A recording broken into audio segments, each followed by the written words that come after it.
اوكي طيب بسم الله الرحمن الرحيم. السلام عليكم ورحمة الله وبركاته, and welcome to the third day of the pediatric GI Bootcamp and for the board review for the fellowship. It's really an honor to present the speaker for tonight, Dr. Amina Ulwan. She is a consultant pediatric gastroenterology at Al Habib Hospital in Al Khobar.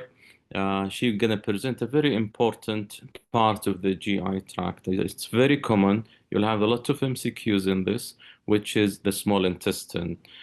First of all, thank you so much, Dr. Amna, for accepting our invitation, and you have unlimited time. Take your time, inshallah, and see how you would like to interact with the fellows and the attendants. Okay, تفضلي Thank you so دكتورة. much. Thank you so much, Dr. Mohanad. It's an honor to be with you tonight. I just want to inform you that this is a very interactive session. You may interrupt me at any moment.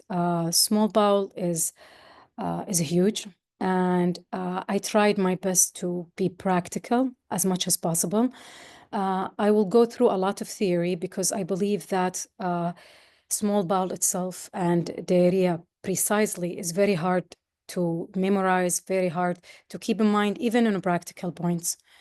The major bulk of the talk today will be basically theory, brainstorming, and then we're going to end up with a few MCQs and few slides. This is the agenda Dr. Mohanad gave me. It will be going through the anatomy quickly, physiology.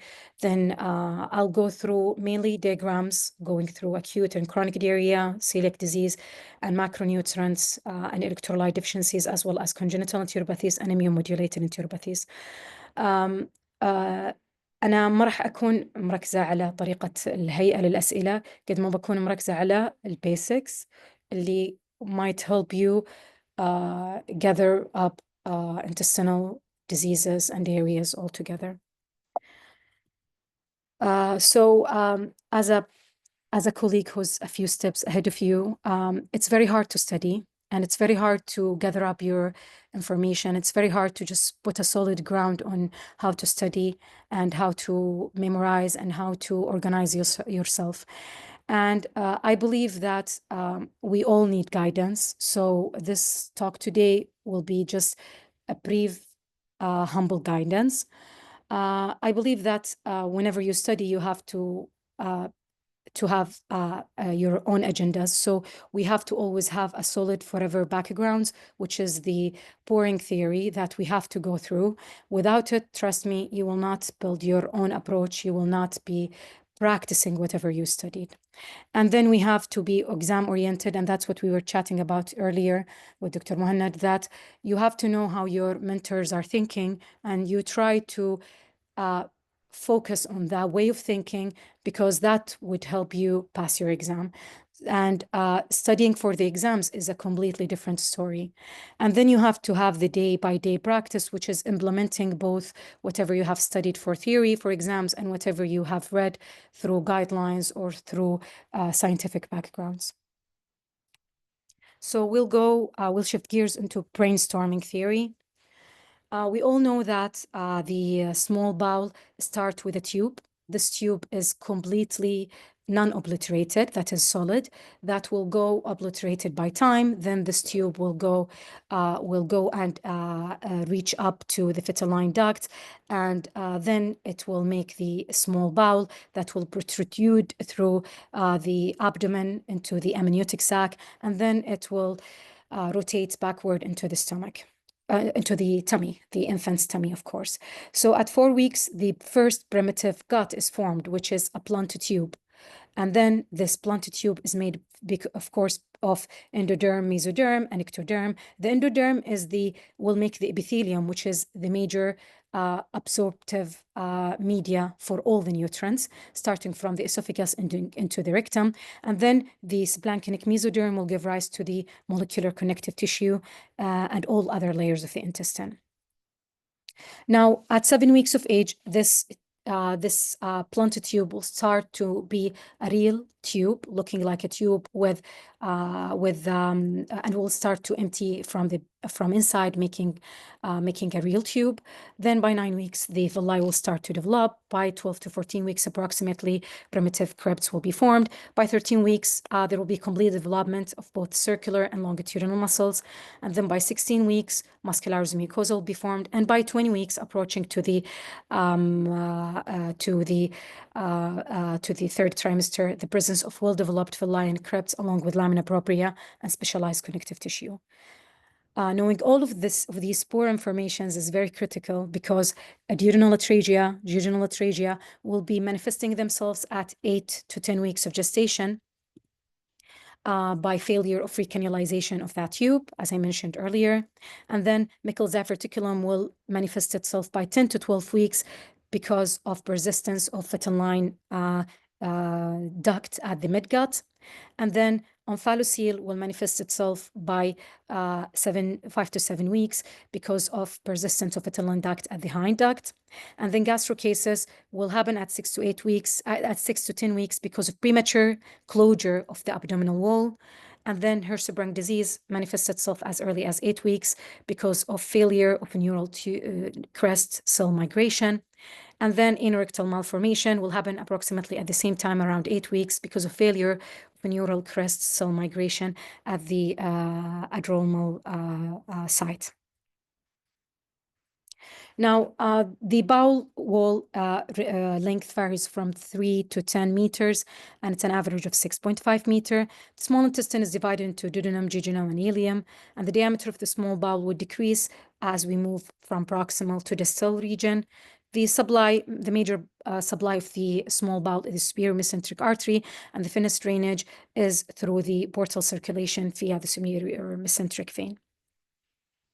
The functions of the small bowel is divided into immune, digestion and absorption, and enteroendocrine function, which pretty much start at the stomach and can control the whole absorption process. We have all heard about the buzz of brain gut axis and the importance of microbiome and the importance of pre, bio, and post biotics.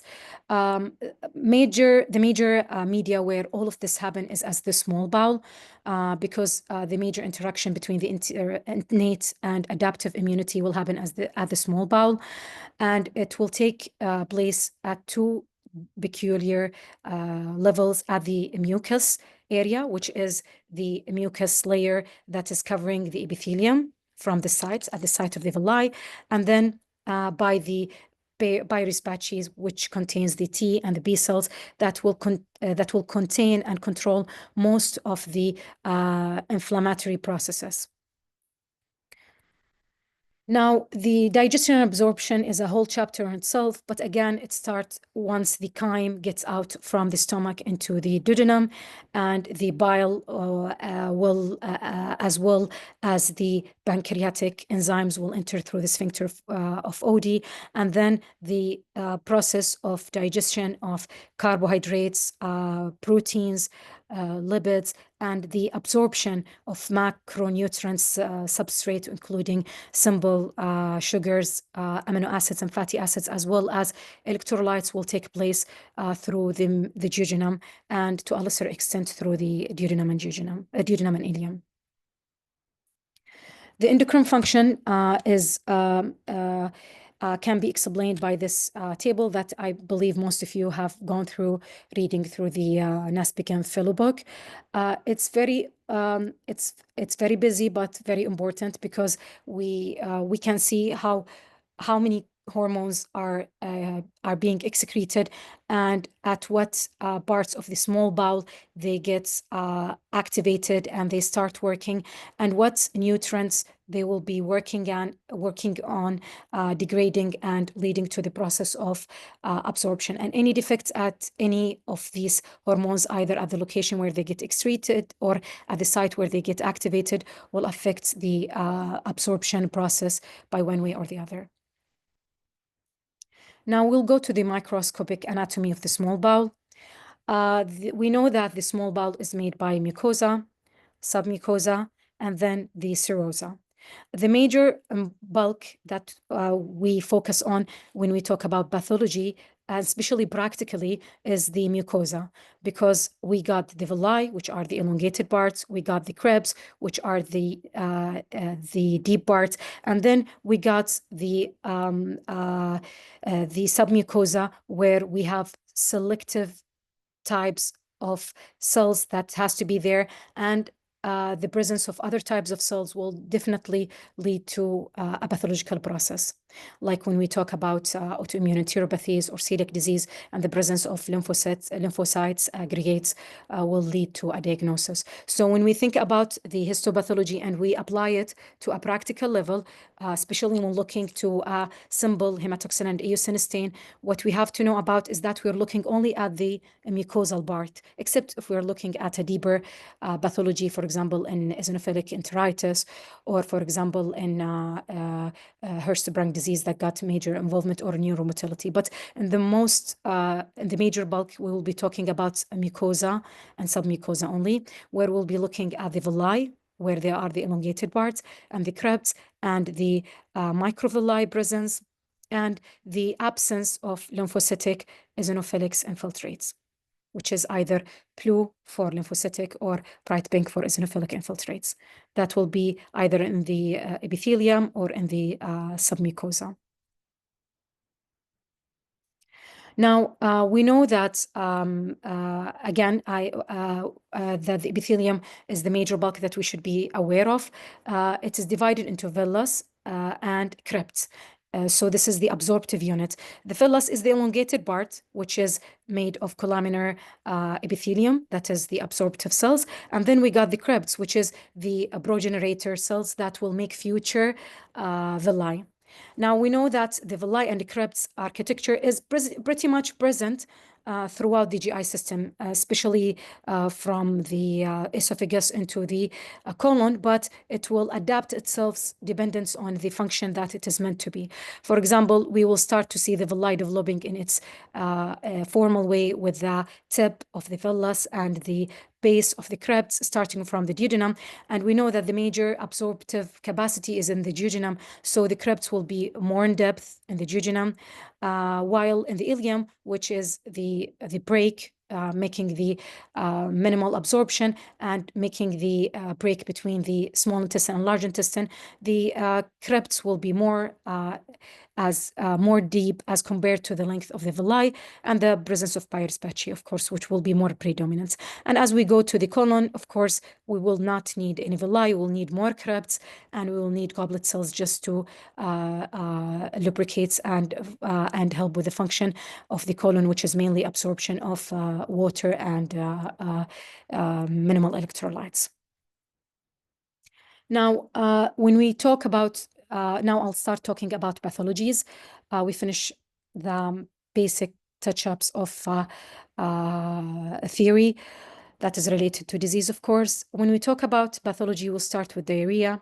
Diarrhea, there is a lot of definitions, but the definitions that's more practical and more applicable when we measure it on bedside, or when we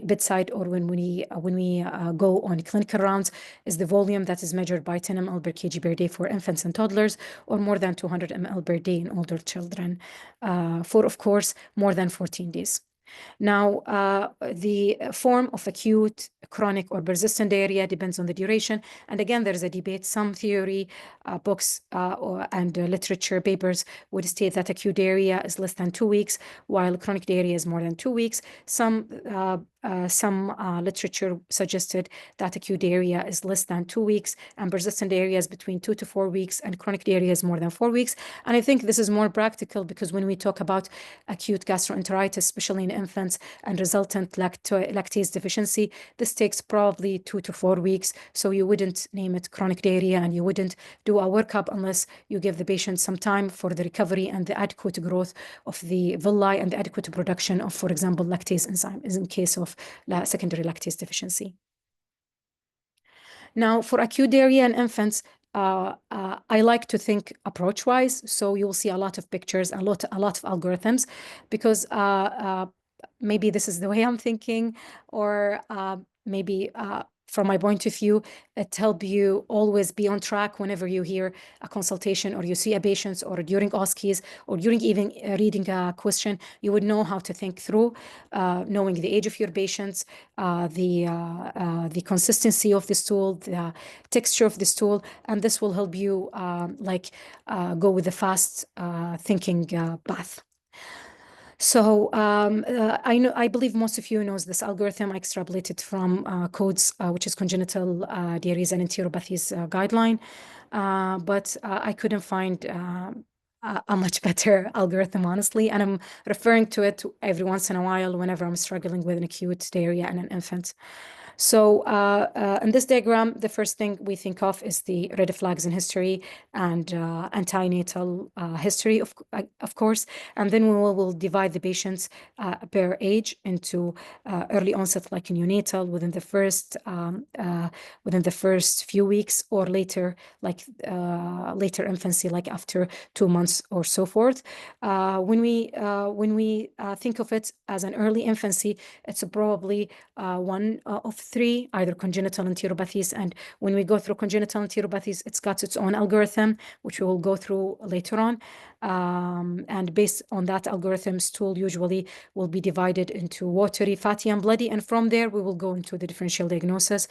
While on the neonatal, other etiology for neonatal onset, either major anatomical abnormalities like congenital short bowel syndrome or malrotations, or necrotizing enterocolitis. Now, for the later onset, like after approximately 1 to 2 months of age, usually we will think more of an older child etiology, including the food-borne enterocolitis, infectious processes, either viral, bacterial, or protozoal, or cow milk protein allergy. Now, this is what I meant. Like when we think of an early infantile onset, like within the first 2 months of life, we have to think of it either watery, fatty, or bloody. And of course, we will have to go through the blood testing and the major stool testing that would tell us if I'm exceeding a lot, I'm shedding a lot of electrolytes, or there is positive reducing substances, lactase, elastase, fecal fat, alpha-1 antitrypsin, the acidity or the alkalinity of the stool, as well as the inflammatory marker, including fecal calprotectin. And from that on, we would go through the algorithm. When we talk about diarrhea in acute children, it will be much different, because the presence of congenital diarrheas will be still there, but it will be to a lesser extent. And I think this algorithm is applicable for children beyond infancy, like beyond 1 year of age. If it's acute, of course, we have to think about toddler's diarrhea and high excessive load of sugar or lactose intolerance, either post-infectious or to a lesser extent primary. And then we have to think about the infectious, again, going through the viral, bacterial, parasitic, dependent on the environments that the patient is living at and the social context. And then we have to think about drugs, including antibiotics and laxatives. If it is more than 2 weeks, we have to divide it into bloody and non-bloody. And this is quite different than the early infantile algorithm, where we have to think about it. Is it a bloody, fatty, or watery? Because of the changes of the differential diagnosis as we advance in age. So if it's a bloody, of course, we have to think about IBD, C. diff, or post antibiotics use or laxative use, overall laxative use. And if it is non-bloody and the patient is having symptoms that are suggestive of IBD, of course, we're going to think of inflammatory bowel disease. If the symptoms are more in favor of connective tissue disorder, we're going to think about vasculitis. If it is going with steatorrhea, we'll think of pancreatic insufficiency, or to a lesser extent, severe celiac disease or secretory neoplasms. If none of these red flags is present and the patient is having chronic persistent non-bloody diarrhea, we would think of the common causes, which is celiac or constipation with overflow diarrhea, lactose intolerance, SIBO, carbohydrate malabsorption, drug or toxins, hyperthyroidism, or IBS. Now, I will go through major subgroup malabsorption and focused on the major peculiar findings of each subgroup. I will not touch deep into the management. I will just go through what would help you during your clinical as well as written exams. What I believe would help you is knowing what first of all, knowing which direction you should be thinking towards which macronutrient malabsorption, or is it congenital malabsorption, which affects the whole absorptive capacity, so will be affecting all absorption, including fat, proteins, and carbohydrates, or we're thinking about an immune dysfunction. So when we're thinking about carbohydrate malabsorption, which is the first of the macronutrient group that I will be discussing, we should know what enzymes will be involved and what substrate the enzymes will be targeting. This would help you avoid the substrate in choosing your formula and what products this enzyme is intended to give. So this will tell you like going backwards, if your patient is having hypoglycemia or if your patient's having lactic acidosis, this definitely means that the patient is short of glucose, and definitely I'm talking about carbohydrates malabsorption. So the lactase will be working on the lactose and galactose, giving up glucose. The maltase will be working on alpha-1,4 oligosaccharides, giving glucose, of course. And the saccharase isomaltase will have saccharase enzyme and isomaltase, but they're working in conjunction. That's why the enzyme is called saccharase isomaltase. Saccharase will work on sucrose, giving glucose and fructose, while isomaltase is working on complex starch, mainly alpha-limited dextrins, giving glucose. And both enzymes can work on starch, giving up glucose. So saccharase is peculiar in the fact that it works on sucrose alone and gives up glucose and fructose. While both enzymes, when working together, they will be working mainly on complex starch, giving glucose. And then trehalase working on trehalose, giving up glucose. Now, again, the digestion, like all carbohydrates, has to be absorbed in the form of monosaccharides, meaning that all carbohydrates should be in the form of glucose, galactose, and fructose, and they should be seen and sensed at the surface of the brush border cells, and then flushed into the epithelial cells, and then pushed into the bloodstream. Galactose goes by flux, like by fluxing it immediately through the epithelial cells into the blood, while glucose will have to go through the epithelial brush border cells into the epithelial cells out into this bloodstream using the SGLT1 pump, while fructose will be pushed through the epithelial cells, through the brush border cells into the epithelial cells into the blood, going through the GOLT5.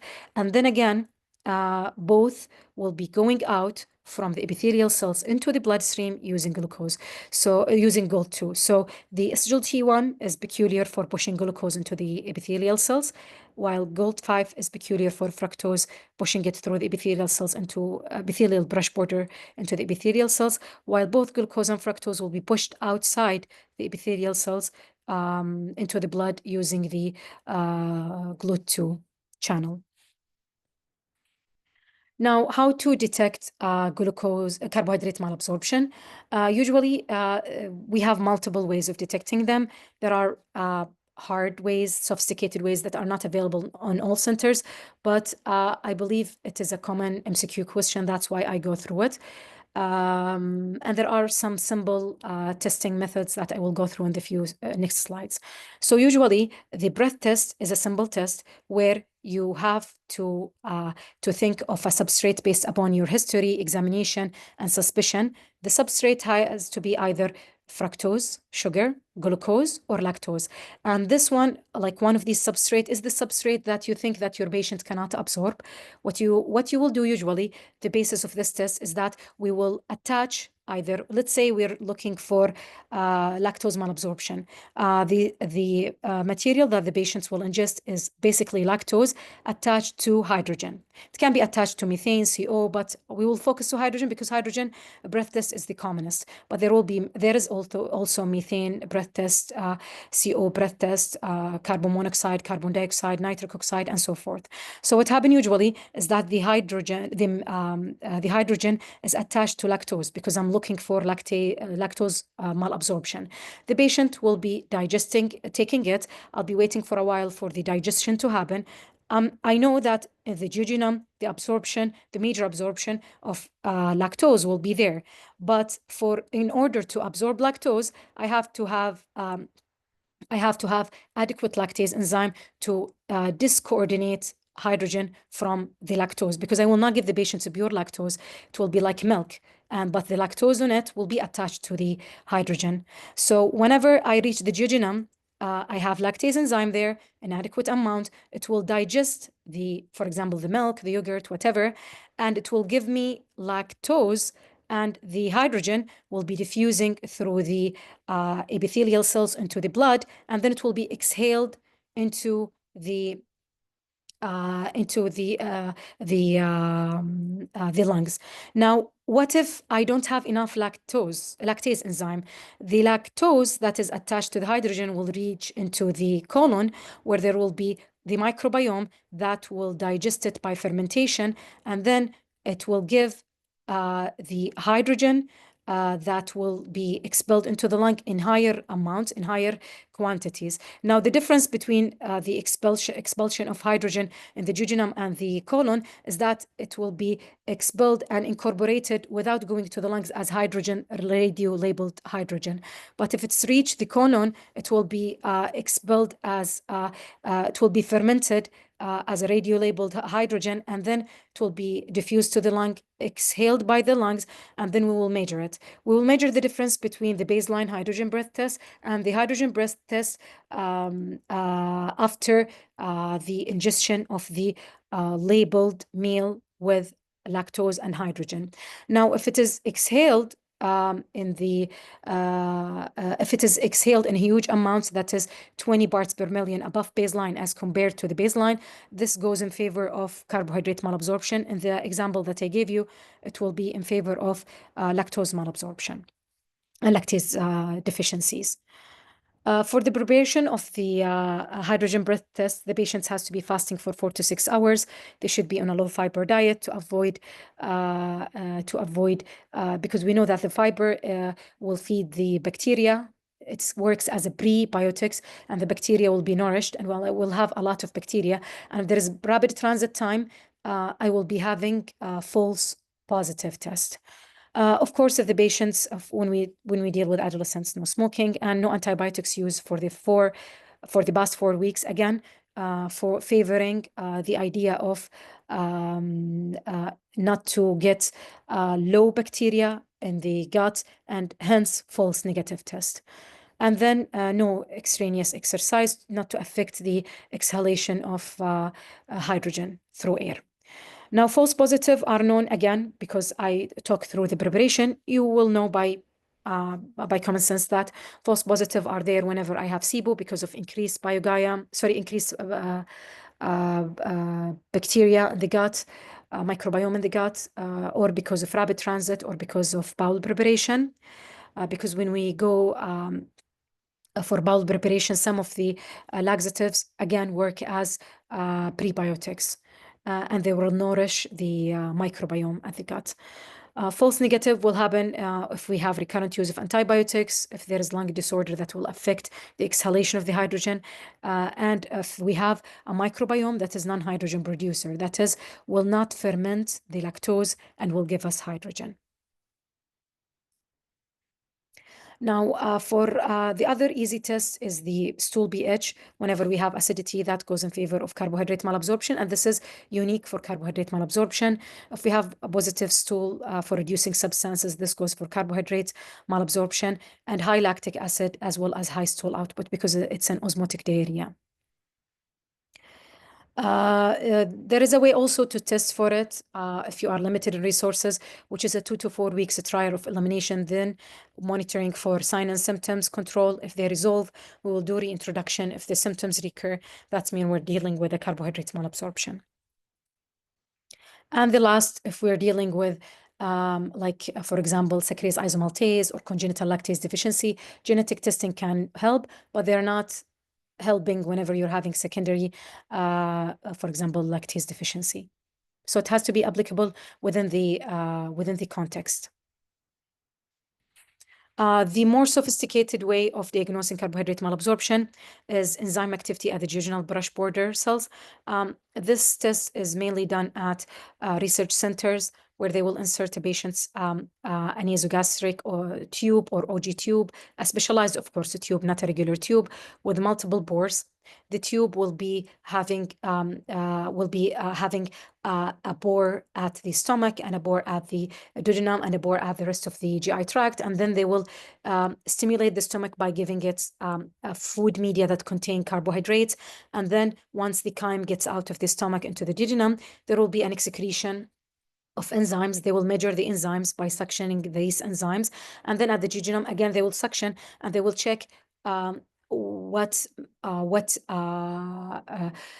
happened to the substrate. Are they digested or not, and what substrate had been worked on and what substrate had been undigested, and they will be guided by the results toward which type of carbohydrates malabsorption we're dealing with. So the causes of carbohydrate malabsorption can be primary or secondary. The primary is saccharase isomaltase deficiency, which is a congenital, lactase deficiency, which can be either primary or secondary, as in post-infectious or with advancement of age. Maltase glucoamylase deficiency, which is congenital but very rare. Trihalase deficiency, which is congenital but very rare. And some of them will not cause huge problems because, you know, we have other enzymes that will work on other substrate and will give us glucose, especially when we're dealing with trihalase that will work on starchy food. The patients will have only bloating, diarrhea when they consume a lot of starchy products, but they will not manifest with severe watery diarrhea, lactic acidosis, and hypoglycemia, or cholestasis, for example. In the contrary to glucose galactose malabsorption, which is congenital and very severe because of the substrate that we'll be working on, which is galactose, which is the main bulk of the milk-containing carbohydrates. And then we have fructose malabsorption, which again is not very bad, not very severe, because it will start manifesting itself upon weaning and later upon weaning when the patient is consuming a lot of fructose containing food, and it is different than fructosemia, the fructose malabsorption. Now to fat malabsorption. Fat malabsorption is a bit tricky because the process of digestion of fat is very lengthy and takes place starting from the stomach ending into the terminal ileum. So because we all know that once we take lipids, we need to emulsify them into mini micelles, and then these micelles will be surrounded by fatty acids, and then they will be pushed into the enterocytes. At the enterocytes, they will be again incorporated, and then they will be reassembled again, and then they will be expelled by exocytosis into the lacteal, which will go into the lymphatic circulation, which again will go into the portal circulation, and then the distribution of the nutrients for either catabolism or anabolism will take place.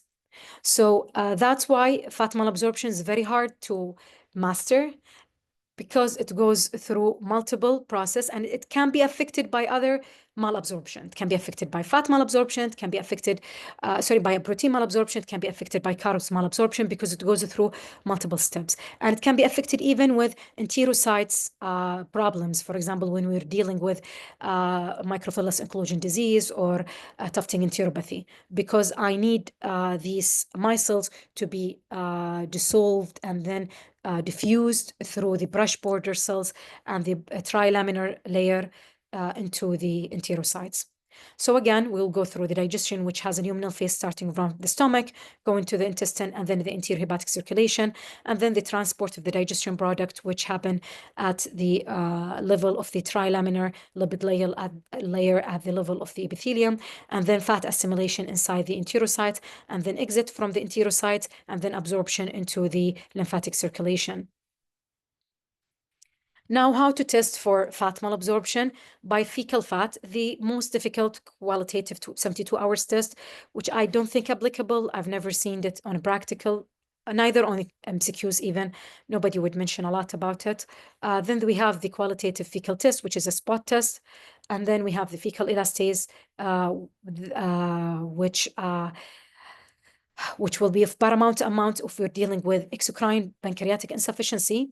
And because exocrine pancreatic insufficiency affects both fat and lipids, and that's why we check on fecal elastase both on fat and protein malabsorption.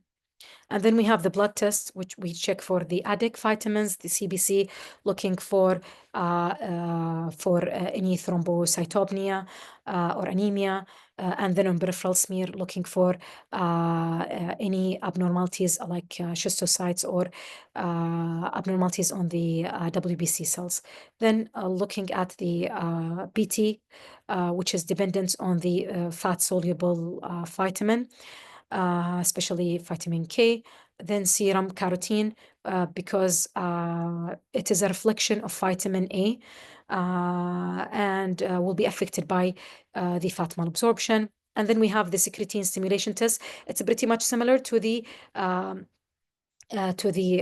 brush border stimulation test, but this time we will infuse the patient with secretin just to see is he capable of secreting the pancreatic enzymes or not.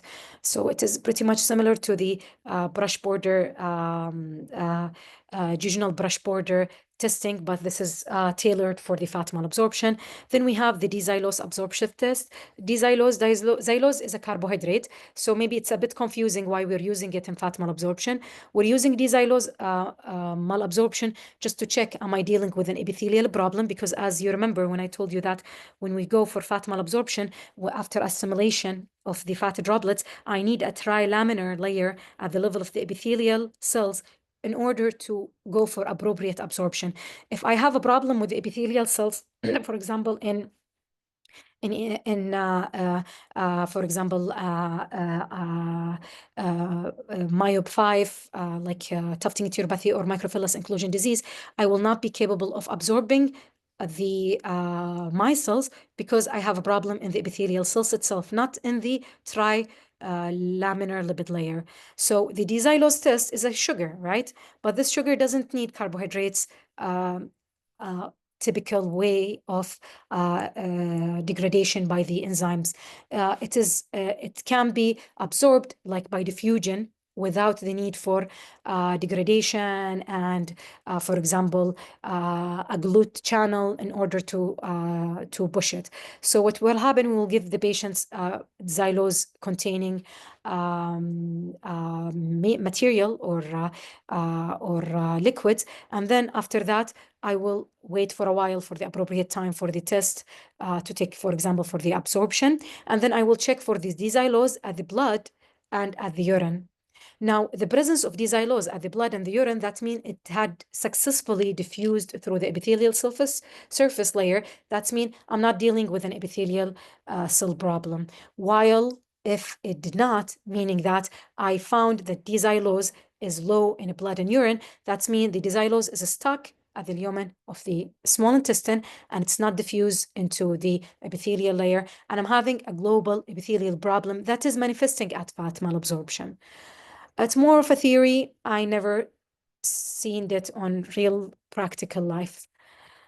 And then we have the C13 mixed triglyceride breath test. It's again a breath test that uses the same way that the hydrogen or methane breath test, but it is using radio-labeled carbon triglycerides. For fat malabsorption, the disease groups that manifest at fat malabsorption are very wide.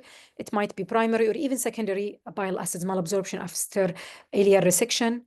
or, for example, severe ileal disease in patients with Crohn's disease, or cholestasis, because it affects the interior hepatic circulation, pancreatic exocrine insufficiency, short bowel syndrome, because again, in short bowel syndrome, I might have small intestinal bacterial overgrowth that will impair the absorption, or I will have a resection of the terminal ileum that will affect the interior hepatic circulation, or I will have a fast transit.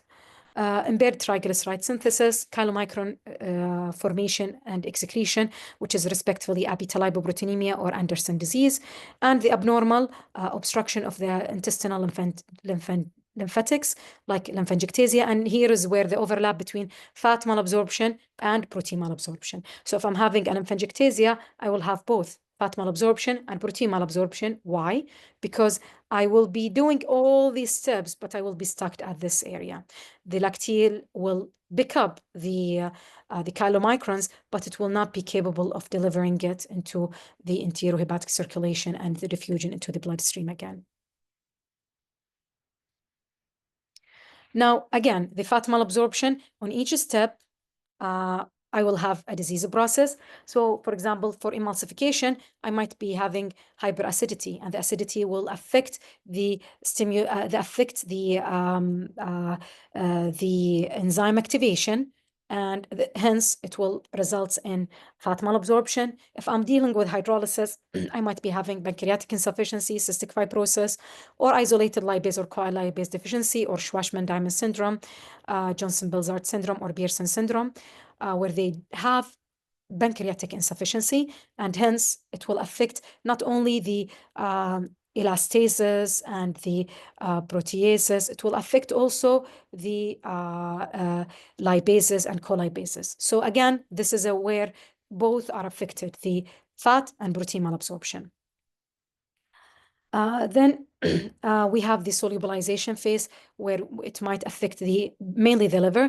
Either I'm having obstruction at the biliary tree, or I'm having bile acid synthesis defect, or I'm having resection at the terminal ileum, or I'm having small intestinal bacterial overgrowth. Again, at the mucosal level, I'm having either an enteropathy, that is, the layer itself is affected by a disease process, like celiac, giardia, abetalipoproteinemia, or Anderson disease. Now, the chylomicron transport is the commonest, which is either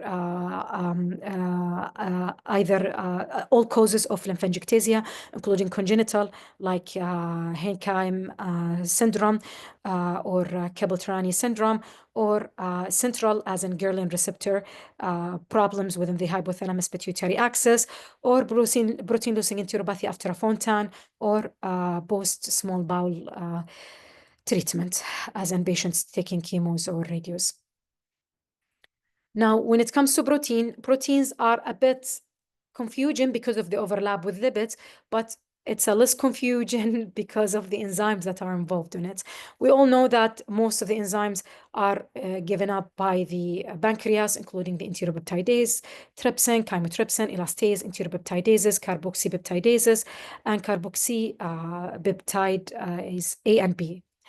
Now, they work on destruction of the amino acids long chain, degrading it into primary amino acids.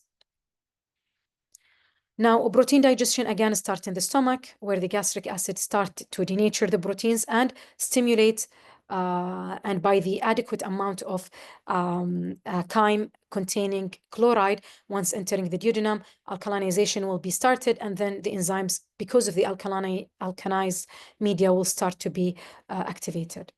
Now, how to test for protein malabsorption? By blood test indirectly, checking for albumin, pre-albumin, or total protein, or by the stool test, the fecal nitrogen balance, checking how much the patient is taking and how much he is excreting. And whenever the net is highly positive, this goes in favor of protein malabsorption. Then alpha-1 antitrypsin, because it's an undigested or resisting the digestion by the pancreatic enzymes. Whenever it's high, or low, this will help us think of the positive or negative implication in the use of protein losing enteropathy. And then we have the pancreatic elastase. If I'm thinking about pancreatic exocrine dysfunction causing the protein malabsorption. Now, the causes of protein-losing enteropathy are very wide because I'm not dealing only with congenital enzyme deficiencies, which is very, very, very rare unless we're dealing with exocrine pancreatic insufficiency, but I'm dealing with more of a disease process that is affecting the absorption itself, or causing more of leakage through the lymphatic system. So when we can divide it into diseases that are associated with erosive gastrointestinal disease, or non-erosive but related to GI disease, or related to pure lymphatic abnormalities. So if we're dealing with an erosive GI disease, it's common IBD or parasitic infection or severe infection in immunocompromised patients, or infiltrative as in lymphomas, or non-steroidal anti-inflammatory drug usage, NIC, graft versus host disease in immunocompromised patients, or sarcoidosis. And if it is associated with non-erosive gastrointestinal disorder, it can be related to celiac, tropical spur, eosinophilic gastroenteritis, Meniere's disease, and Weber disease, or vasculitis itself. That is non-erosive because sarcoidosis goes in the erosive pathway, while other vasculitis goes in the non-erosive pathway, or SIBO. Associated with lymphatic abnormalities, which is like a reflex. Whenever we think whenever we think about protein malabsorption, we will think about primary intestinal lymphangiectasia, constrictive pericarditis affecting the lymphatic ducts, congestive heart failure again affecting the lymphatic ducts absorption, or Bose-Fontan with a hit to the thoracic duct, or syndromic patients as a Noonan, Turner, Henheim, Kibble-Trani syndrome. Now, it is very hard to tell apart, especially protein from fat, while presentation.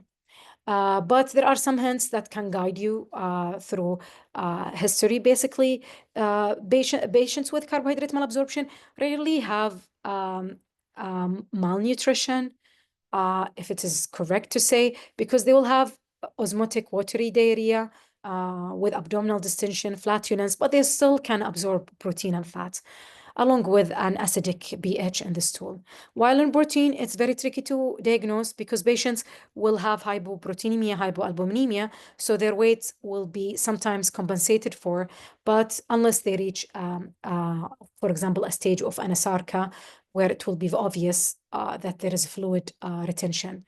They present sometimes with, they have peculiar problems, especially if it's a primary disease, as in Noonan, or cystinuria or lysinuric protein intolerance. Patients will have other on the side problems, like, for example, the peculiar lysinuric protein intolerance smell and the fat at the back area, or the kidney stone in cystinuria, or for example, the unilateral lymphangiectasia as in Kibble-Trani syndrome, and so forth.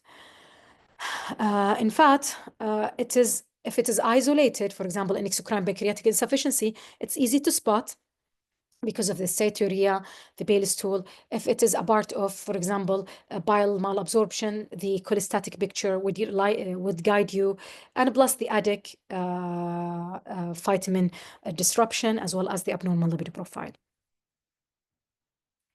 Now, congenital enteropathies. Now we're shifting gears from macronutrient deficiencies to congenital enteropathies of other categories. Just because I like to always make a clear diagram in my brain, I found this way very applicable, that we will think of macronutrients on this side, and then on the selective nutrients or electrolyte disturbance and intestinal failure. So we'll have only 3 limbs on our brain, and this can be applicable on all age, especially when you're navigating through problem solving of an MCQ. Is it a macronutrient? Is it selective nutrients or electrolyte?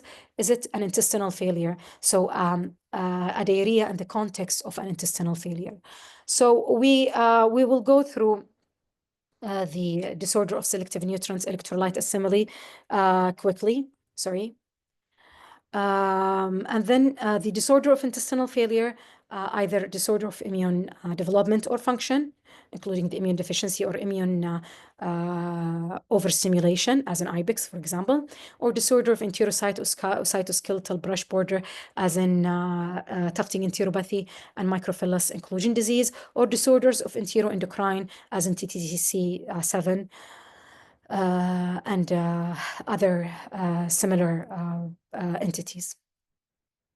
Now, when we finish with the macronutrients, now with the disorder of selective nutrients electrolyte assimilation, we can have the congenital saccharase isomaltase deficiency, glucose galactose malabsorption with GLT1 mutation, congenital lactase deficiency, congenital chloride losing diarrhea, which is SLC26A3, enterokinase deficiency, which is PREST7 mutation, congenital sodium diarrhea, the non-syndromic SLC9A3, and the syndromic, which is SPEN2, and then we have the DGAT deficiency. Now, when we think of disorder of intestinal failure, the list is much longer because we're talking about the famous microphillus inclusion disease with its both entities, MYB5 and STAX3, congenital tufting enteropathy, TTC37, tracheoenterohepatic syndrome, or SCIVL2L, and then Nephron syndrome, Kabuki syndrome, enteric anhidrosis, enteric dysendocrinosis, Meckel Rayleigh syndrome, IBIX, neonatal inflammatory skin and bone disease, which is ADAM17, interleukin-10 or interleukin receptor deficiencies, or IL-2R deficiencies, or STAT1 deficiency. Now, electrolyte malabsorption. For the electrolyte malabsorption, they are caused by defect in SLC26A3, which is an autosomal recessive. I'll just go quickly because these genetic mutations are important and they're so important to memorize. And there is a lot of SLCs when we talk about congenital diarrheas. So it's caused by defect in SLC26A3, which is an autosomal recessive, encoding chloride transport in the chloride bicarb brush border exchanger in the ileum and the colon. So it will cause a secretory diarrhea, and hence, since it affects the chloride bicarb, it will definitely cause acidosis because there will be a shortage of bicarb. The most common cause of severe congenital secretory diarrhea and the presence of normal intestinal mucosa. It presents with semi-severe polyhydramnios, dilated bowel loops, resembling distal small bowel obstruction, and that's important. Practically, we should always think whenever we have an infant presenting with distal small bowel obstruction and polyhydramnios, we should will be cautious that to rule out congenital chloride losing diarrhea, because congenital chloride losing diarrhea, the diarrhea is so watery that it cannot be differentiated from urine, and the patients might be pushed for unnecessary surgical interventions. And this is applicable for both cystic fibrosis, and congenital chloride losing diarrhea. It is life-threatening in the early weeks of life because, again, it is debilitating, causing acidosis, and acidosis will disturb all the metabolic function. So the patient can present in shock. And later on life, it is again, life-threatening because with the ongoing attacks, the patients will end up with renal insufficiency and systemic hypertension.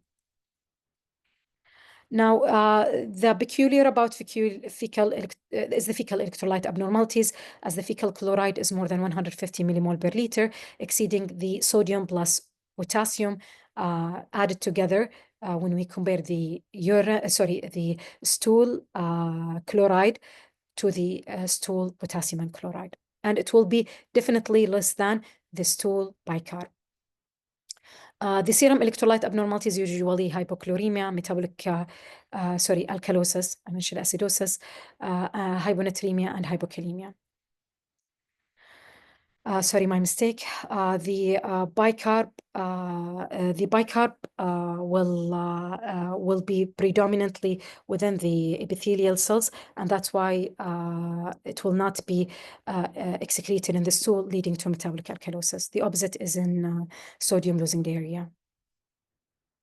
The other entity is congenital sodium losing diarrhea. It's caused by defect in the sodium hydrogen brush border exchanger coding SPEN2 gene, which is an autosomal recessive disorder.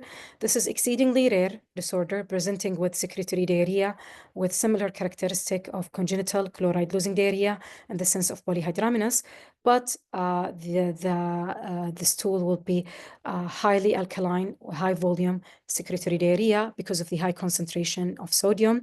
The patients will have mild proximal tubular acidosis. So the bloodstream will show acidosis while the stool will show alkalosis as contraindicated to the chloride losing diarrhea, where the stool is pretty much acidotic and the serum is alkalotic. Now, it is diagnosed by fecal electrolyte abnormalities in the sense of increased fecal sodium and bicarbonate loss in the stool. The serum electrolyte abnormalities is hyponatremia and metabolic acidosis. And the urine, because of the RTA, we can see low to normal urinary sodium. Now, if we're dealing with one of both, especially the chloride losing diarrhea is more common, but the presentation is pretty much different. But what's in common between them is the prenatal ultrasound, as both present with polyhydramnios, but the difference is the fecal and serum and urinary electrolytes. The serum acidosis and stool alkalosis goes with sodium losing diarrhea, while the alkaline blood and the acidic stool will goes in chloride losing diarrhea. And of course, the genetic testing is important to confirm the diagnosis. Now, this diagram, I like it from a presentation that Dr. Badr Salim presented. I know when you go through codes guideline, you think it's easy to navigate, but whenever it's not by your side, it's very hard to navigate through diarrhea, especially when you're dealing with an infant. So I found this very helpful just for the because it starts with history and physical examination, and through history and physical examination, it will guide you through the possible diagnosis. So if we have hair abnormalities, low birth weight, and skin hyperpigmentation, we should think of tracheohepatic enteric syndrome. If there is intestinal atresia without desquamation, I should think of tufting, while intestinal atresia with skin desquamation, I should think of TTC 7A. If the patient is having frequent admissions, and we should think of fat malabsorption, bile acids malabsorption, especially if there is hepatic involvement in the sense of cholestasis or adic malabsorption. If there is severe diarrhea with TBN, this is an epithelial disorder like EPCAM. If the patient is having mostly an abdominal distension, we should think of motility or isolated carbohydrate malabsorption. If there is edema, we should think of lymphangiectasia, especially if it is unilateral, along with dysmorphism and hemangiomas, for example. If there is an isolated skin rash, we should think of IBEX, zinc deficiencies, and essential fatty acid deficiency. If there is hepatosplenomegaly, lysine-uric protein intolerance should be in the mind, along with Fanconi-Bickel syndrome. If there is recurrent diarrhea, we should think of immune deficiencies, allergies, or lymphangiectasia, because it might be a part of both fat and protein malabsorption. And chronic vomiting, we should think of tufting enteropathy, which is peculiar for tufting enteropathy. Now, a simple bedside or quick test that you should do, especially if the child is not weaned and he's having diarrhea, you can go for CBC with differential urine examination and electrolytes in the urine, bone profile, liver function test, albumin, blood gas, stool, electrolytes, and pH. And then we can go for, if all are normal, you should keep the patient fasting for 24 hours. If he's still having diarrhea, this is a secretory diarrhea, and we should think of the secretory pathway that is mostly a congenital diarrhea affecting the epithelial itself, or or an endocrine, a congenital endocrinosis. If it is osmotic, we should do a fructose-based formula. If the patient did not improve, that means they have enteroendocrine or fat malabsorption. If the patient improved, we should give a glucose challenge. If the diarrhea came back, this is glucose galactose malabsorption. If the diarrhea disappeared, that means this is a lactose deficiencies. And of course, if I have, for example, a problem with the blood gas, stool electrolytes, or stool pH, I'll be driven dependent on the facts or the results that is positive. Now I'll talk about celiac, confusing points mainly of celiac disease. I hope you're still following. If you have any questions or interruptions, I'm sorry.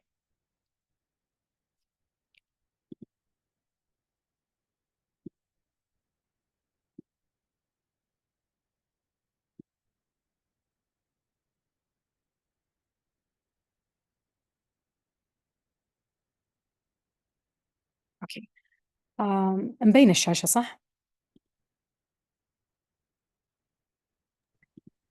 صحيح باين. تمام. طيب. For celiac disease, usually I'll just go through the tricky points of celiac disease that are confusing from my point of view.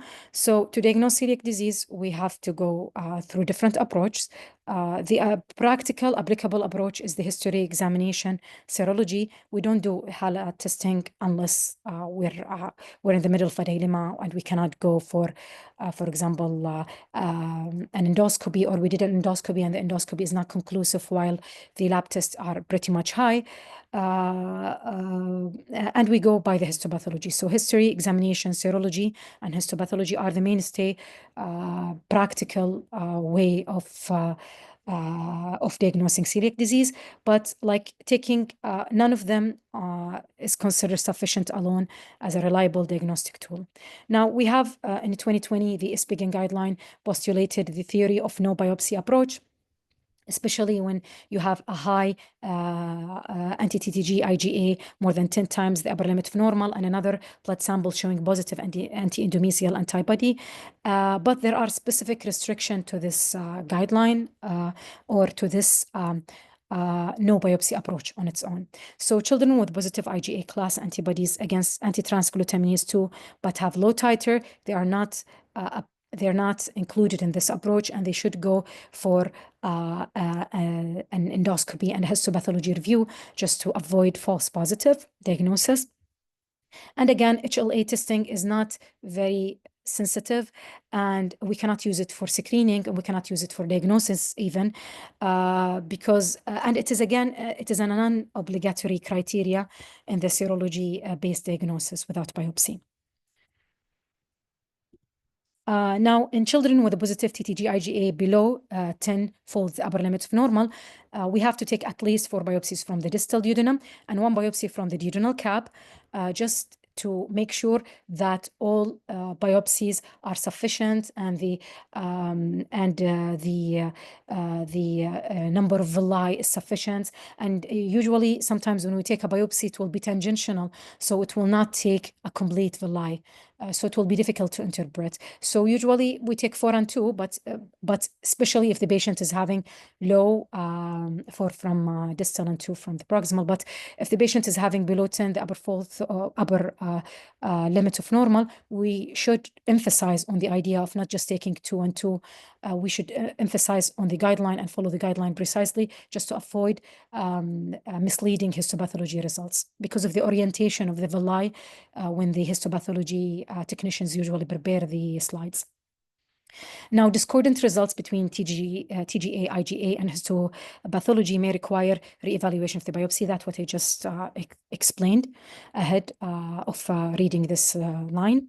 And then patients with no or mild histopathological changes like MARSH 0 to 1, but confirmed autoimmunity, they are they should be followed closely. And I believe you have read through the guideline that they are labeled as potential celiac. And there's a debate about them. Some would say we should test them annually or every 6 months, checking for the increments of the level of the anti-TTG IgA. And whenever they are high, we might go for another endoscopy and check for the histopathology. Now, the diagnosis of celiac disease can be made without biopsy in a subgroup of patients. And this is the group of patients that we can confidently go without a biopsy. I'm talking theory-wise because practically we have to do the biopsy for the governmental financial support. So usually, if the governmental financial support is not an issue, patients with high, like more than 10, the upper limits of normal anti-TTG IgA, they are corresponding usually to March 2 or March 3, so they are really malabsorptive. They are symptomatic probably, so there is no point of going for an endoscopy if it is not an issue. Now, in the guideline, they stated clearly that the no biopsy approach, all of these criteria should be applied. But again, they mentioned that the HLA is not mandatory. So I believe that having number 1 and 2 and 3 along with 5 is sufficient if, again, the financial funding is not an issue. So the criteria number 1 is the symptom suggestive of celiac disease, particularly malabsorption, serum level of 10 times the upper limit of normal of IgA antibodies against type 2 tissue transglutaminase, and positive anti-endometrial antibody on a second blood serum sample, positive celiac HLA for DQ2, DQ8, and omitting the biopsy should only be considered in patients or parents who understand the diagnosis and they are committed to go for gluten-free diets. And again, their follow-up should be by an experienced pediatrician or a gastroenterologist. Now, the exact duration, now let's say a patient had already taken gluten. The amount of gluten that would affect our results is more than 10 grams, which is equivalent to 2 slices of white bread per day for at least 8 weeks. So if the patient is on a gluten-free diet, we cannot go for endoscopy unless he has been consuming more than 10 grams of gluten, which is corresponding to 2 slices of bread, like wheat-containing bread, for more than 8 weeks. When testing for celiac disease in a child below 2 years, we should also consider that if it is negative and the symptoms and signs are suggestive of celiac disease, we can go for deaminated glycan peptide IgG to improve the accuracy of the test, or to go, of course, for an endoscopy. We know that there is a non-specific elevation of TTG elevation during acute illness. I have a patient recently I've been struggling with. His level are like 3-fold upper limit of normal, and he's having on and off abdominal pain, aphthous ulcers, and his endoscopy is not suggestive of celiac disease or even Crohn's disease. And what happened is that after the parents were insisting, I need to repeat the TTG IgA. Upon repeating it on a while after he was like not on an acute illness, without the aphthous ulcers, without the abdominal pain, it completely became negative after 2 instances of being positive, around 3 times the upper limit of normal. So we should put this into consideration. The HALA DQ heterodimers DQ2 and DQ8 are necessary for celiac disease, but not specific for people with celiac disease, and can be found in up to 40% of the general population. This is more tricky when we are dealing with patients with, for example, DM. Diabetes type 1. Now, again, we have to tell celiac disease apart from wheat allergy, from non-gluten sensitivity. Usually, the peculiar thing about celiac is the anti-TTG IgA and the HALA DQ2 and DQ8, and the enteropathy and the malabsorption. While in wheat allergy, usually the patients will have IgE-mediated reaction, which is a rapid hypersensitivity reaction to the wheat itself. It can be sometimes then IgE-mediated, and non-celiac gluten sensitivity is poorly defined, poorly understood. It doesn't fit on either of these criteria, neither in celiac disease or on wheat allergy. Now, to the last part. I hope I didn't lose my... Dr. Amna, just can you go back a little bit? One question came to me about the non-biopsy approach that you put the criteria. So you said all the following criteria should be met. I remember in the recent SBGAN, symptoms is not necessary, as you mentioned, right? Yeah. So does the patient need to be symptomatic to have the non-biopsy approach, or even asymptomatic children they have? Honestly, practically, we know that a lot of patients are missed. That's why the prevalence of celiac lately became higher, because people are more aware of the disease. This is in the 2020 guideline. It was stated there. Honestly, I'm not convinced with it, and maybe that's what you're agreeing with right now, that symptoms are not mandatory. But I think it is for the non-biopsy approach, because it is corresponding But I more. remember, yeah, أيوة. you're right. I think the non-biopsy approach, even like symptomatic or asymptomatic, you need to have only high TTG more than 10 times, and you have to have a different sample of mesial antibody, as you mentioned, and the HLA and the symptoms are not necessary for the non-biopsy approach. I mean, based on the guidelines, maybe we can review it again and we see if it's Yeah. um, okay. هو الجايد لاين صراحة كاتبها بطريقتين. في الدش حاط هذا الستيتمنت، لكن في الدياجرام كاتبها كليرلي انه لو جاء اكثر من 10 upper limit of normal في وحده، والثانيه انتي اندوميزيال يعني another sample جاء بوزيتيف، هذا يعني giving the fact انه البيرنتس are willing و committed you can diagnose. هو كاتبها كذا. حتى اتذكر مره صار في نقاش how about DM type 1 patient. Can we put the non-biopsy approach؟ وكان نفس الدايلما موجودة، إنه non-biopsy approach يعني multiple small studies stated إنه you can go for non-biopsy approach dependence only on the anti TTG IgA و anti endomysial.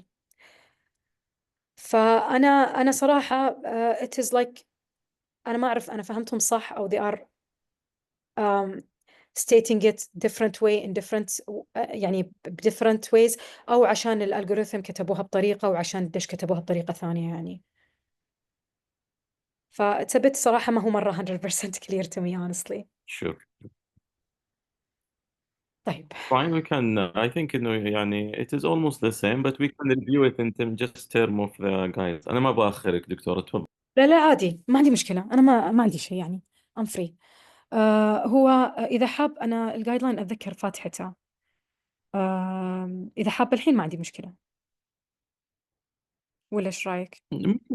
في الجروب إذا ممكن، إذا تقدر ترسليها في الجروب حق تمام الأكاديمي جيد. تمام إن شاء الله. شكرا. طيب. طيب الآن for the MCQs whomever wants to read the question and answer it, he may unmute himself. I don't know if it's possible or not, and he can read the question and or she can read the question and answer. I did not do a poll, so because I was tight in time, sorry.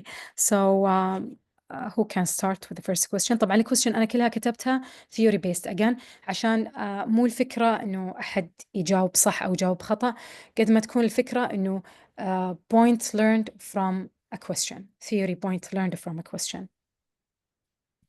طيب دكتور، ممكن في أحد يقرأ الكويشنز؟ أنت والله تعبناكي، الله يجزاك خير صراحة، لا والله والله very يعني رائع جدا.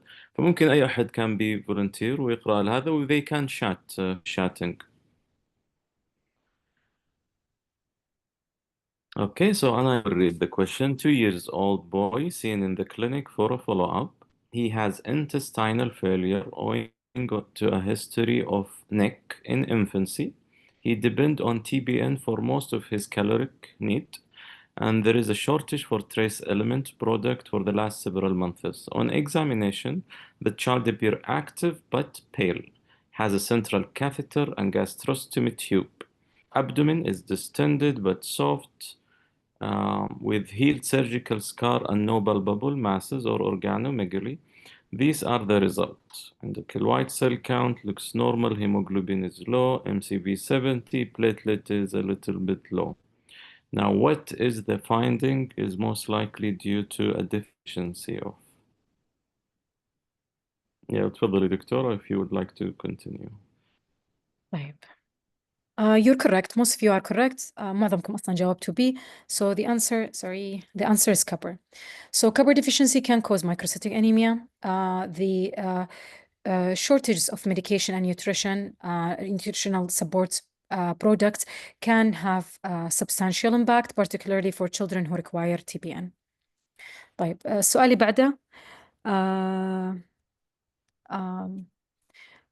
أنا ما عندي مشكلة إذا أنتم حابين تقرون a few minutes وبعدها تجاوبون على ال Q&A إذا حابين.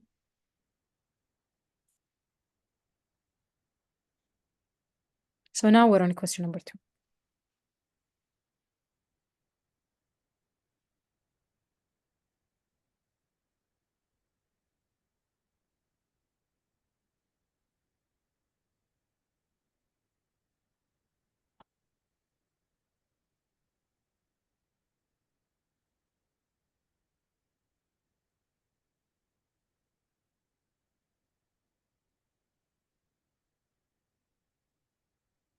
تمام. So most of you got the answer A. So the answer is A. Now, this is the rationale behind it is celiac disease oriented, of course. So for the diagnosed patients with celiac disease, there have been a differing approach among clinician for oat introduction. طبعا في ناس ما تعطي الأوت نهائيا في أول 6 أشهر لأنها تؤمن أن الإبيثيليوم في a lot of permeability وممكن لما يدخل الأوت والبرولامين الموجودة في الأوت ممكن تسوي triggering لأميوجينيك reaction والبيشنت يصير عنده يعني he behave as if he's consuming wheat containing or gluten containing products. في other approach لا خلاص يمنع الأوت وهذا يعني points of contradicting يعني approach. وطبعا احنا عارفين ان الأوت is not 100% clean unless we are 100% sure it's made in a facility that there is no exposure to wheat. So المشكلة مع الأوت هو مو الجلوتين itself هو البرولامين. So the prolamine in the oat grains which is called avenine does not contain the immunogenic epitopes that trigger celiac disease, but the avenine can be recognized by the epitopes of T cells with subsequent reaction that has been found rarely in patients with celiac disease. In patients with celiac disease, the abdominal pain, the loose stool may be due to secondary lactose intolerance, which should be aware of. ليش؟ again لأني أنا عندي مشكلة بالabsorptive capacity يعني أنا لما تصير عندي الفيلاي disrupted والكريبت أصلا هي بعد متأثرة فمعناته أنا I need a lot of time for the crypt عشان ينمو ويطلع لي new villi. هذا الوقت كله يعني أنا عارفة إنه كل مكان على سطح المايكروفيلاي مسؤول عن إنزيم معين ومن ضمنها اللاكتيز اللي يهضم لي اللاكتوز. فالبيشنت اللي عندهم سفير يعني مثلا مارش 2 مارش 3 they are more prone to lactose intolerance because of secondary lactase deficiency. So ممكن لما نشوف patient عنده celiac disease we are sure about the symptom control وبعد 3 أشهر شفنا أن TTG IgA is trending down and the patient is still symptomatic, we might go for a trial of lactose free. Now طبعا احنا عارفين انه الفيتامينات لما لازم تكون فيها اقل من 20 parts per million عشان تكون safe for patients to take وما تأثر لي على يعني ما تسوي لي gluten promoted reaction. Now, a food is considered safe if it is containing less than 20 parts per million of gluten. Uncontaminated oats are tolerated by most individuals with celiac.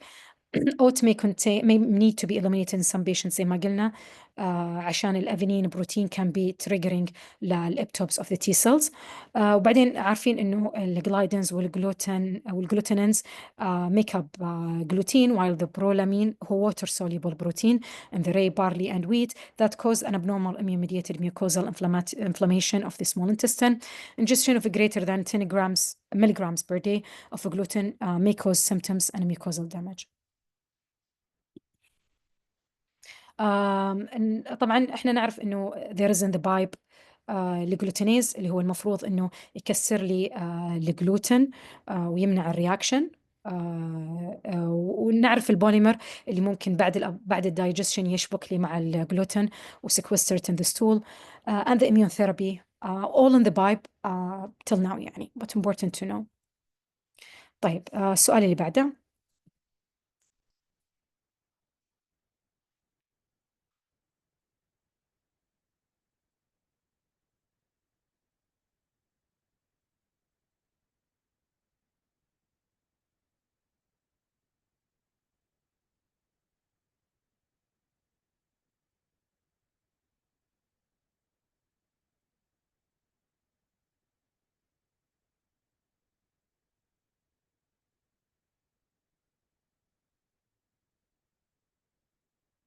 So we have to know what kind of malabsorption and what's the expected stool. Is it acidic or alkali? And what is the expected hydrogen excretion? طبعا في جايد لاين مرة حلو ممكن تعرفون عن الهيدروجين بريث تيست. يتكلم عن كل البريث تيست سواء في السيبو، في الكربوهيدرات مال ابزوربشن، في الترايجليسرايدز إذا ما خانتني الذاكرة، بس أكيد متأكدة عن الكربوهيدرات والسيبو.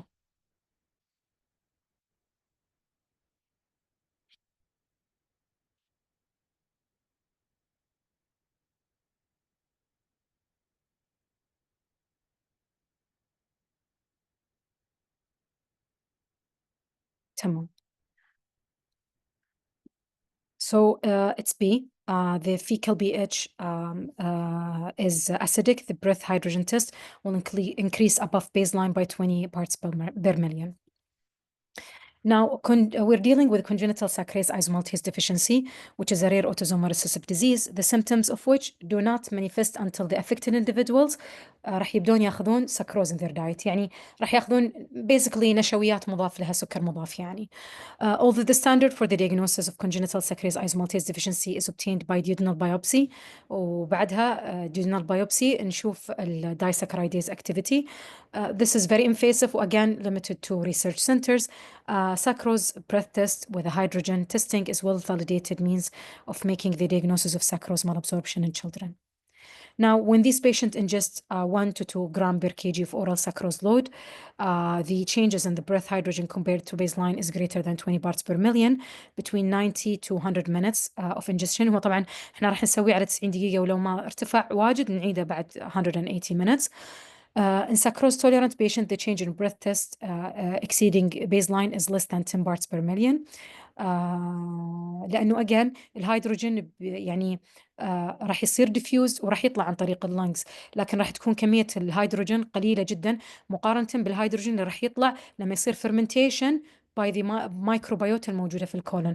فهذا الفرق. يعني انا بشوف ارتفاع، ما راح يظل الهيدروجين بريث تيست كما هو في الجراف، هو راح يصعد، بس الصعود حقه راح يكون قليل، اقل من 20 بارتس بير مليون. هذا لما اكون مع شخص عنده competent يعني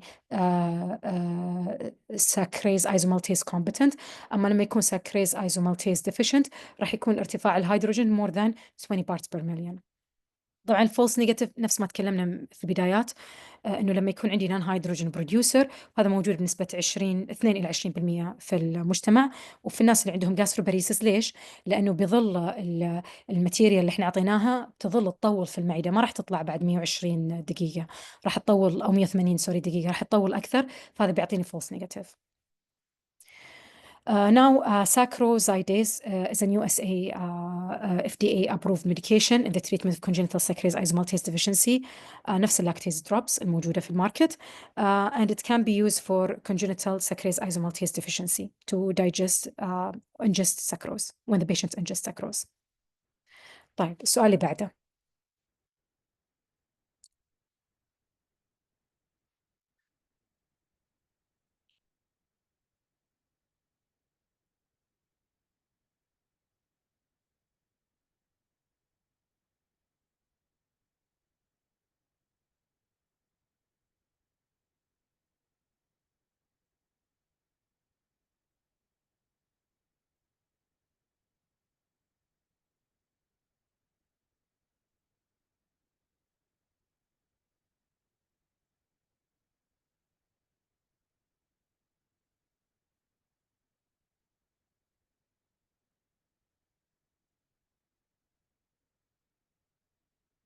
So you're correct, it's Gardia. The most common infectious cause of diarrhea in primary immune deficiency patient is Gardia, because we know that they are IgA deficient. and IgG, of course.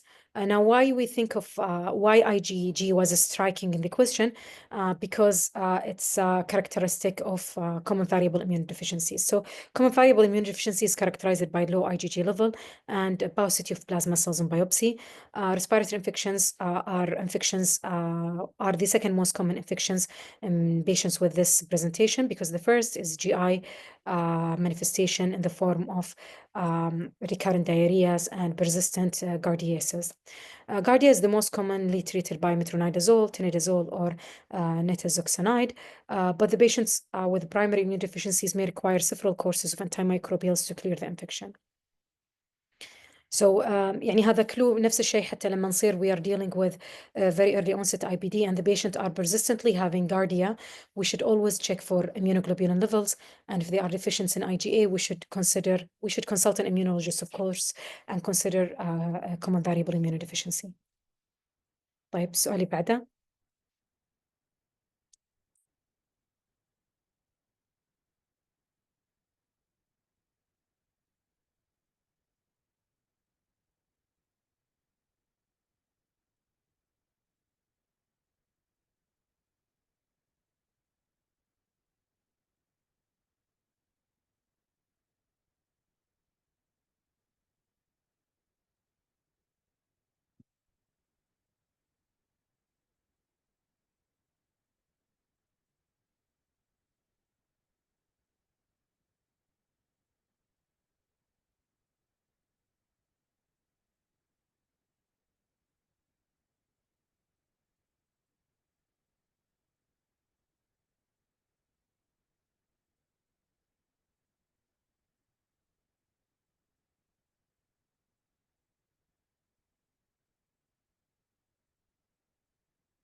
You're correct.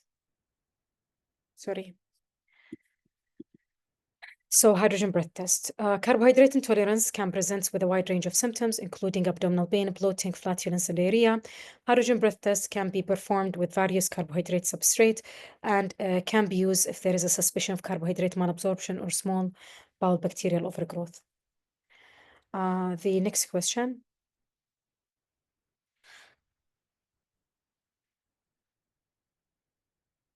هذا السؤال مرة common، وفي كذا سيناريو يشبه له من أسئلة الهيئة، بس طبعا شورتر مختصر أكثر.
صح.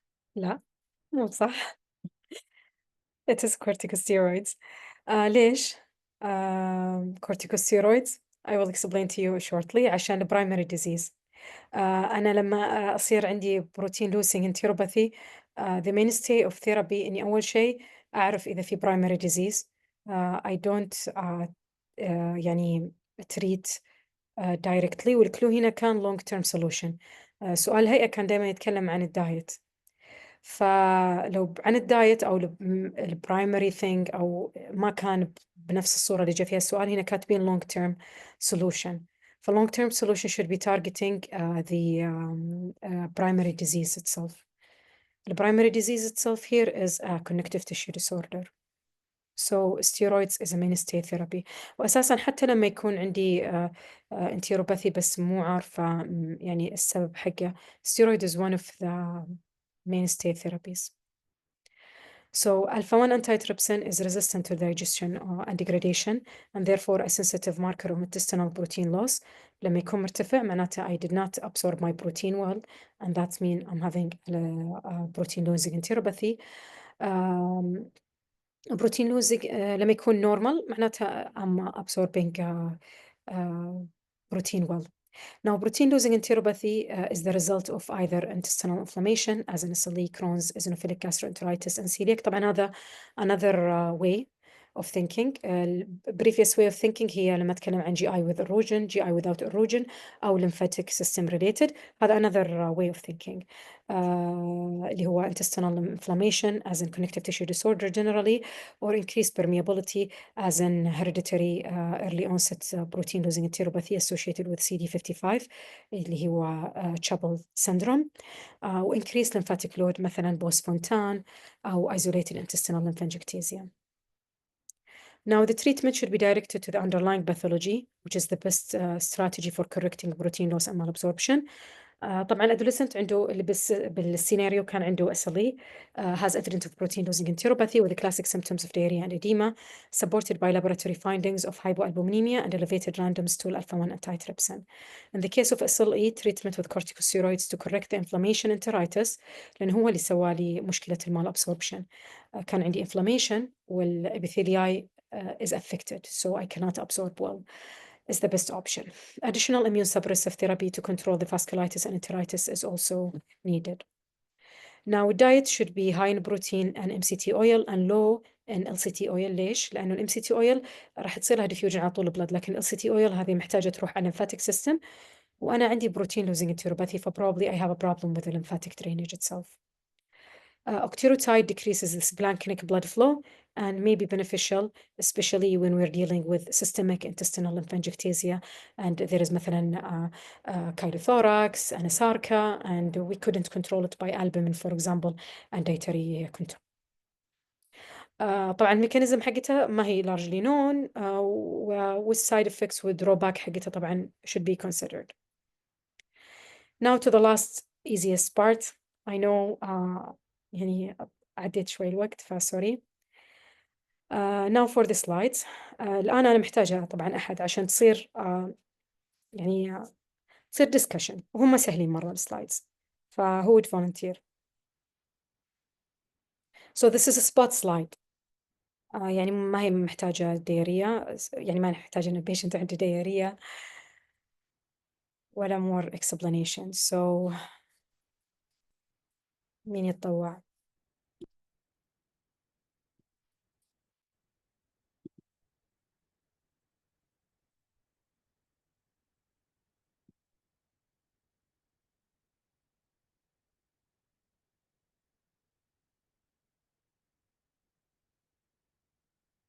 اختار دكتور مهند. Or you're tired, I'll سؤال go through اختاري. them. انت ما قصرتي انت. لا والله بالعكس، انا مره صراحه مره جميل، انا مره متابع معك. يمكن الشباب اي احد ولا اي احد، ترى الموضوع عادي يعني. It's good discussion، وهذه تسكوني هذه.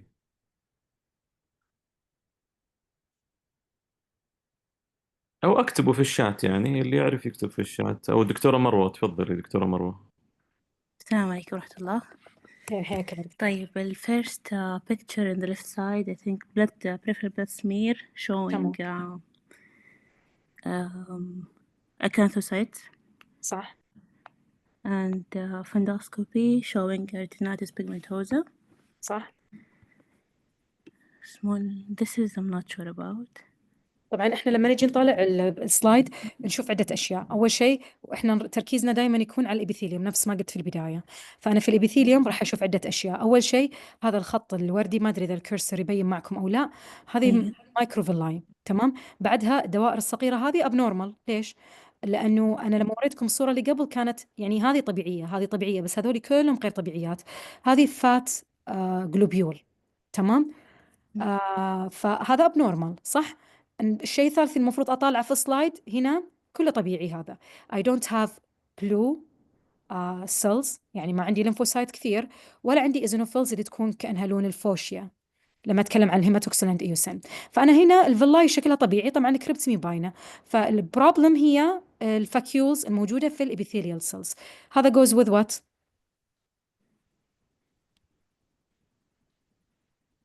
goes with ابيثيلايبوبروتينيميا. تمام. طيب شنو العلاج للابيثيلايبوبروتينيميا؟ انه يصير عندي لو لونج تشين فاتي اسيدز وهاي ام سي تي في الدايت والادك سبلمنت. ليش؟ لانه غالبا عندهم يصير فات مال ابزوربشن، لانه الابيثيلايبوبروتينيميا هو ديزيز. اللي شو يصير في الابيثيلايبوبروتينيميا؟ انا بتتكسر عندي البروتينز، سوري، الليبيدز. لما بتوصل هنا بتدخل كمايسل، لكنها ما راح تقدر تعبر، يعني ما راح تعبر لداخل. فهي عشان كذا هي ترابد هنا، لانه انا عندي مشكله في الابيثيلايبوبروتين اللي هو مسؤول انه ينقل لي المايسل، يسوي لها assimilation، وبعدين extracted from the epithelium into the bloodstream. اوكي، يعطيك العافيه دكتوره. شكرا. اللي بعده، اللي بعده طبعا الكونتراري. انتم لو ملاحظين هنا انا مره بلو، يعني هذه هيماتوكسلين اند ايوسين ذا سيم، يعني اتش اند اي. هذه بينك، اما هذه مره بلو. ف the blue thing has to do something with the diagnosis. So this patient is 3 years old with a chronic watery diarrhea and poor weight gain. He's a known case of type 1 DM. What do you think the diagnosis? طبعا أنا بشرح على السلايدز من وايل أحد يعني يفتح المايك ويحب يتكلم. أنا هنا على هذا الكرسر أول شيء أنا عندي فيلاي، أوكي، وعندي كريبس، لكن الكريبس والفيلاي مي صح. المفروض أنا عندي صعود ونزول، صعود ونزول. الكريبس موجودة لكن الفيلاي مي موجودة، صح؟ تمام. الشيء الثاني مرة بلو، معناتها شنو؟ أنا عندي ليمفوسايتس معبية المكان ومغطيت لي كل الإبيثيليوم. أوكي. الشيء الثالث هذا مو صح، طبعا الصورة مي مرة قريبة، بس هذا أبوبتوتيك بادي يسمونه. يعني لما تدققون هنا هذه إبيثيليا، هذه فيلاي كويسة، يعني تشوفون نقط بيضاء، نقط وردية، نقط بنفسجية. أما هذا كان روزيت وشيء وردي مرة، فهذا يسمونه أبوبتوتيك بادي، معناته أنا عندي سفير انفلاميشن. نجي هنا على الصورة هذه أدق مرة، هذا الأبوبتوتيك بادي، يعني سيل كأنها ميتة ومتجمعة على بعض. زائد البلو ثينج، هذا اللون البلو اللي مخلي سلايد كأنها بنفسجية، هذا ما هو نورمال، هذا كله ليمفوسايتس. اوكي. So could it be celiac? It could be, but apoptotic bodies doesn't go with celiac. So we should think more. طبعا وجود الدي ام هذا كلو للسيلياك صح، بس كلو الأذر thing.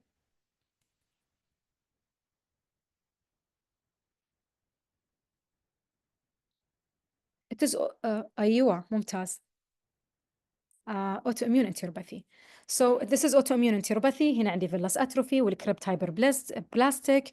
لما اقول هايبر بلاستيك يعني هي صاعده على فوق وما عندي البابلي لايك ستراكشر. تمام. عندي اللامينا بروبريا صايره مره كبيره، يعني المساحه حقتها مره كبيره. عندي نيوتروفيليك كريبت ابسيسس. شلون عرفت انها نيوتروفيل؟ لانه لونها وردي. تمام. وبعدين عندي انترا ابيثيليا ليمفوسايت، وهذا اللي كانت تركي خلتكم تفكرون في السيلياك. واصلا الاوتوميون انتيروباثي هو one of the DDX حق السيلياك وفايس فيرسا. تمام. وبعدين انا ما عندي بانت سيل انا دائما اشوفها في قاع الكريبت في جهه يعني البروجينيريشن. انا ما عندي بانت سيل هنا، المفروض تصير محلها. طيب هذه مره سهله. فوات دو ثينك؟ طبعا هذه السلايد طبيعيه، هذه السلايد غير طبيعية، هذه طبيعية، هذه طبيعية، وكل واحد منهم له اسم ستين. فاحنا المفروض نحن نعرف هذه الستين exactly microphilus inclusion disease. أنا لازم أعرف هذه الستين شنو اسمها. هذه الفيلين ستين. فيلين ستين معناتها أنا عندي مايكروفيلاي موجودة على سطح الخلايا. الآن أنا شو اللي قاعدة أشوف؟ طبعا هذه كلها سبيشال ستين، وهذا إلكترون مايكروسكوبي. هنا قاعدة أشوف الفيلين موجود داخل الخلايا، والخلايا مش مرتبة، يعني هنا مرة مرتبة. هنا الخلايا يعني فوضوية كثير، واللي مفروض أشوفه على السطح صرت أشوفه داخل. فهذا مايكروفيلس تافتينج. ما راح نروح على الثيرابي. you know the microphilus. طبعا هذا العكس، يعني الفيلين يكون نيجاتيف في المايكروفيلس انكلوجن ديزيز، ولكن السي دي 10 بيكون بوزيتيف. فهذه غير طبيعية، جي غير طبيعية، مع انه نفس اللون. يعني هذا المايكروفيلس انكلوجن ديزيز يكونون فيلين نيجاتيف CD10 بوزيتيف. طيب هذه بعد هم سهلة.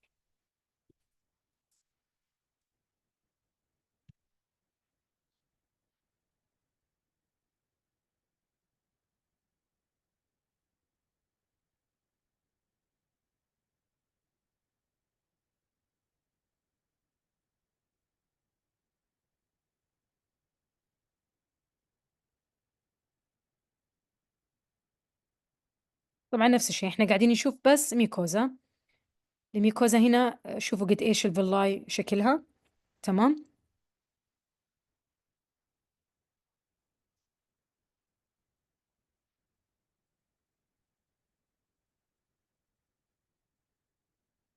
يعني I lost الشكل المرتب حق الفيلاي اللي تصير صعود ونزول. تافتنج exactly. برافو ريم.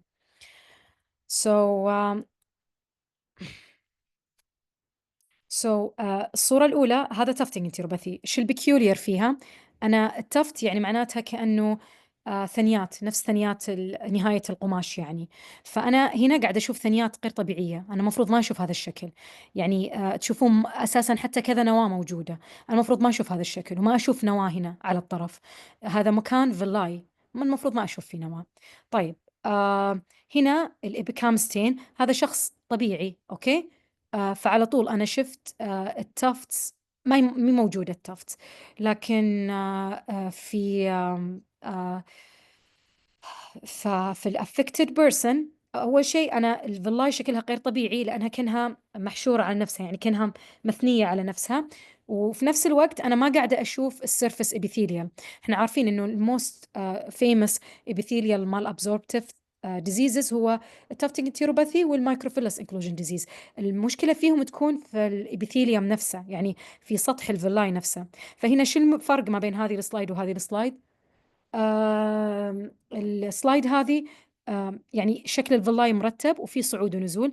هنا لا، مرة ملخبطة وكأنها مثنية على نفسها. شيء ثاني الإبيكامستين هنا بوزيتيف هنا نيجاتيف. طبعا الإبيكامستين بوزيتيف بتكون في الناس الطبيعية ونيجاتيف في الأفكتد بيشنتس. طبعا هذا تافتنج انتيروباثي بس في الكولون، فتكون أوضح مرة الثنيات لأنه أنا في الكولون عندي كريبتس ما عندي فيلاي. طبعا هنا صورة هيماتوكسين اند ايوسين يعني اتش اند اي عادية. هذه مايكروفيلس انكلوجن. ما عندي شكل الفيلاي وكلها على بعضها داخل في بعض. الكريبت طويلة مرة مقارنة بالفيلاي، فنسميه كريبت هايبربليجيا. وما عندي طبعا ليمفوسايتس لونها وردي السلايد. بس الإبيثيليوم شكله سميك أسمك من الطبيعي، فهذا المايكروفيلس انكلوجن. أما التفتنج بتكون ملخبطة الإبيثيليا على نفسها، فما عندي أصلا حتى شكل فيلاي وكريبتس نهائيا، كلها ملخبطة على نفسها. طبعا كيف الفرق ما بينهم؟ this is يعني roughly انه الوتري ديري is more profound with tufting، لانه اصلا انا ما عندي surface area للابزوربشن، كله ملخبط على بعضه يعني. واثنينهم جينيتك، فاثنينهم فيهم بوزيتيف فاميلي هيستوري. الكونال اتريزيا والكيراتايتس نشوفها اكثر في التافتنج انتيروباثي. المايكروفيرلس ممكن يكون عندهم ميوكويدستول، ممكن يكون عندهم liver abnormalities dependent on the gene، يعني الافكتد جين. طيب هذه مرة سهلة بعد. أنا عندي ديودنم، والديودنم عليه الميكوزا عليها نقاط لونها أبيض، نفس الشيء هذا الديودنم بس يعني second part. وبعدين هذا عندي الإبيثيليوم. أوكي ممتاز رين. لمفنجكتيزيا هذا اسمه لاكتيل، وهذا دايليتد لاكتيل. أوكي. وهذا شكل الإبيثيليات سيلز صح، وديسكريبشن للإندوسكوبيك بيكتشرز snowflakes. So how to treat it? It is disease targeted. Primary أنا محتاجة dietary supplementation with high protein, high MCT oil و low fat. Grammar mistake. Albumin, diuretics, steroids والoctiotides used based upon the patient's presentation and response. And then surgical resection لما يكون عندي مثلا chylothorax that is not controlled by medication، أو عندي isolated، أو مثلا عندي بوس فونتان وطول معي، بسوي resection للمكان الأفكتد. It's not وembolization طبعا لو ما يكون isolated. It cannot be done when the patient is having systemic lymphangiectasia. طيب هذه تقريبا آخر واحدة هذه. نفس الشيء عشان to save up time. ممتاز ريم tracheohepatic enteric syndrome. شو المميز فيها؟ طبعا المميز شكل الشعرة والميد شافت بريكج. البيشنت عنده abdominal distension عشان liver involvement. الفراجايل هير by gross eye, frontal posing والسلايد نفسها. السلايد طبعا شنو مميز فيها؟ نفس ما شرحت لكم. أنا لما أجي أتكلم عن small intestine لابد أشوف صعود ونزول. هذه تشبه الكولون أصلا مع أنها small intestine. ليش تشبه الكولون؟ ما عندي villi وبعدين عندي الكريبت is hyperplastic. ما عندي lymphocytes ما عندي eosinophils, so I'm not dealing with an inflammatory process. I'm dealing with villus atrophy. وغالبا هذا الvillus atrophy is congenital. Again ليش؟ لأن ما عندي inflammatory process going on. الانفلاماتوري انفلتريت كلها صايرة في اللامينا بروبريا مش في الإبيثيليوم. فهذا يجي مع تريكيوهيباتيك انتريك سيندروم. طبعا هذا الاسم تريكيوهيكسس نودوزا اللي يكون الميد شافت بريكج بهذه الصورة. طبعا الميوتيشن حقتهم هي TTC 37. الفيس حقهم دائما يكون prominent forehead and cheeks, broad nasal root, wide spaced eye, abnormal hair. That is easily removed and poorly pigmented. كذا نكون خلصنا. إذا عذرا تأخرت كثير و the floor is open for discussion. يعطيكي ألف عافية والله دكتورة، مرة كان جميل ورائع وفيري يعني ريفيو لكل التوبيك، والسمول انتستين مرة يعني من الأشياء الديفيكلت، فيعطيكي ألف عافية. الله يسلمك. ممكن إذا anyone has any question for الدكتورة